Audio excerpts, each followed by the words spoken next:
The US has announced a new $300 million military aid package for Ukraine. It will include, among other things, additional ammunition for HIMARS, Hydra 70 air defense missiles, mortar and artillery shells. However, Ukraine still hopes to receive modern fighter jets, which are essential for the upcoming counteroffensive from its Western partners. More on the preparations for the offensive and the situation at the front lines in our review.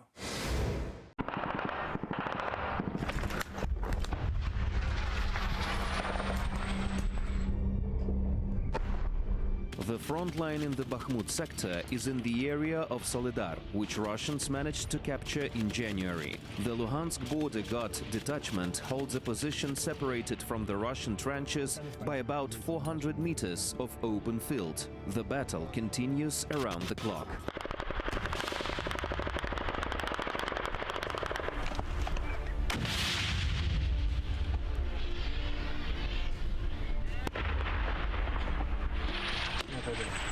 Добре, є.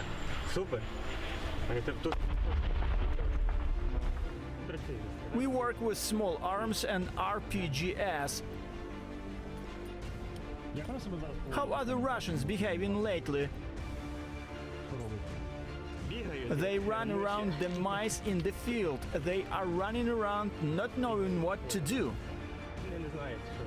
In Bakhmut itself, there have been no significant changes in recent days. Defense forces are fighting in the western part of the city and continue to control the road to it. Over the past 5 months, Russia has lost more than 100,000 troops in the Bakhmut sector in killed and wounded, said White House National Security Advisor John Kirby. The other day, the commander of the Eastern Military Group, Alexander Syrsky, visited the defenders of Bakhmut and reported the armed forces of Ukraine managed to counterattack and repel the occupiers in certain areas near Bakhmut. We continue to hold Bakhmut, destroying Wagner's forces and other most capable units of the Russian army. Despite all the forecasts and advice, we are allowing our reserves to prepare, and we are preparing ourselves for further actions. When the Ukrainian army launches a counteroffensive, the intensity of fighting in the Bakhmut sector will decrease significantly. The Russians will take defensive positions, transferring reserves to deter our troops, said expert Roman Svitan. Russians are in a very precarious position on the Zaporizhia and Kherson directions due to geography and the location of the front line. There is a flat surface, no water obstacles or heights. It is very difficult to hold on in such conditions, so the army that is ready to attack will definitely throw the army that is pressed against the Azov coast into the sea. This, in my opinion, will be one of the main results of our future offensive. But without modern aviation, the advance will be much slower and the losses in the offensive operation will be much greater.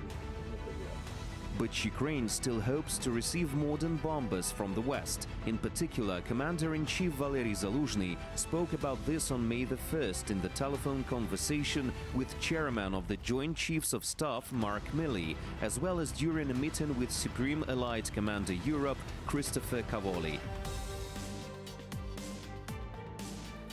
Thanks for watching our YouTube channel. Latest news, trends, and analytics on all about Ukraine. Like, share, and subscribe.